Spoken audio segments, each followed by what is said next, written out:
So moving on to what we're going to talk about, and you and I have gotten to know each other over the years, and I just genuinely have a lot of respect for how you contribute in the HR space. And I know that one of the reasons that you enjoy it is because, and it's like what you just said a minute ago, this is meaningful to you, right? You know that you're making a difference. So one of the pillars that I know that we wanted to talk about in today's conversation is just the notion of meaningful work and what that means to people. We talk a lot about, or we hear people talk a lot about, well, find your passion. And, as long as you're doing something that you love, you'll never work another day in your life. Could you give folks sort of your interpretation of what meaningful work actually means? It's a good question. And I want to start out with a disclaimer, I suppose. I don't want to make the assumption that everybody is able to pursue meaningful work, that everybody is in a position and has the luxury of time and resources to pursue work that is uniquely rewarding and meaningful for them. Honestly, at some point in our lives, we just need a paycheck. And I want to leave room for that. So Yes. in conversations like this, I want to take out the judgment right off the bat and say, if you're just working to earn a living, that is okay. Right? That is admirable.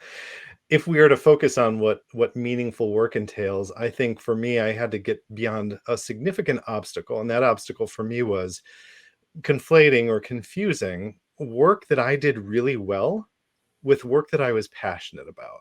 Mm. And I think it was really easy for me early on in my corporate HR career to look at some of the things that I did well and said, well, I must have a passion for these things. They must be meaningful to me in one way or another. And some of them certainly were. I don't want to discount, that career that I had in the corporate HR space. But I think once, for example, the DISC assessment came along and I realized that I could bring strengths to the work that I was doing. I could bring certain values that I had to the work that I was doing in a way that aligned much more closely with who I felt I was as an individual Mm-hmm. and the unique value that I brought to my employer and to the workplace in general.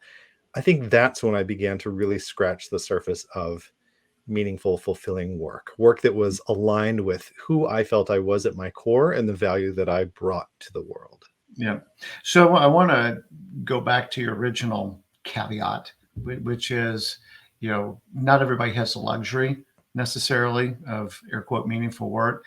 Oftentimes when I'm speaking with a client, I will say something about, we hear the word passionate a lot on LinkedIn and, wherever. And I almost kind of set you up for the comment that you made, because it's like, we tell people, like, you don't have to be passionate about it. I mean, sometimes your dream job, and it almost sets a lot of people up for failure, because it's like, well, I don't think I'm in my dream job. I don't think Right. that I'm passionate about hammers and screwdrivers, but that's what we make here at my company. And so, but it should be something that, one, I mean, and this would be particularly for a young person, I'd say this, at least make sure it's something that you don't like. So it's almost a test for negatives. Like, you shouldn't be doing Right. something that you don't care about, like completely, or just generally are not aligned to. But it needs to be something ideally that at least you're curious about, you're interested in, that you have some desire, to continue to learn more about it. Because, and maybe we'll get into this in a minute, but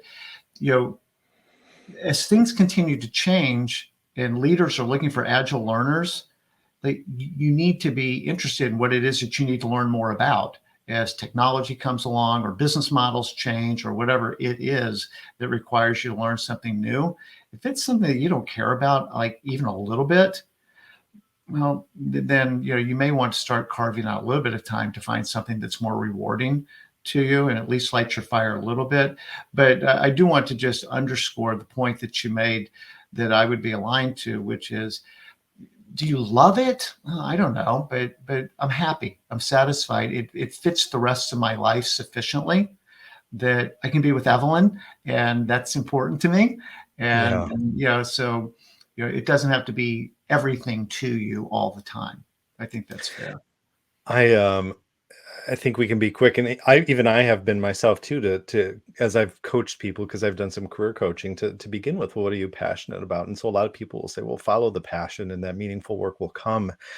And I've also seen and heard people push back against that and say that if you follow your strengths and your values, that the passion will come from the meaning, and Mm. the fulfillment will come from that value alignment or the strengths alignment.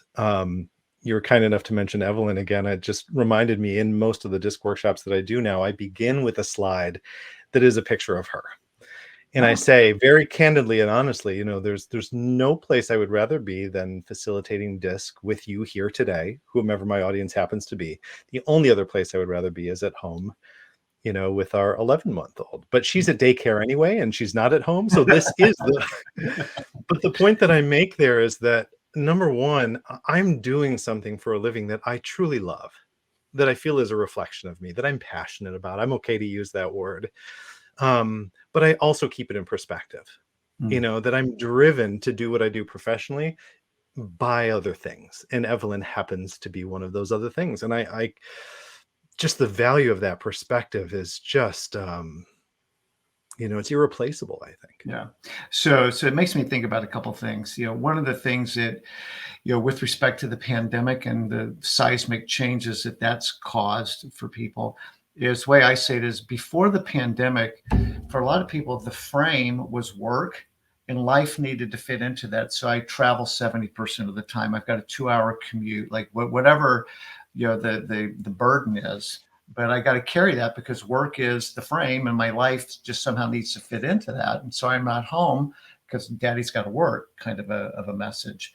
And the pandemic, and I think in a very good way, has flipped that to where the frame now is my life.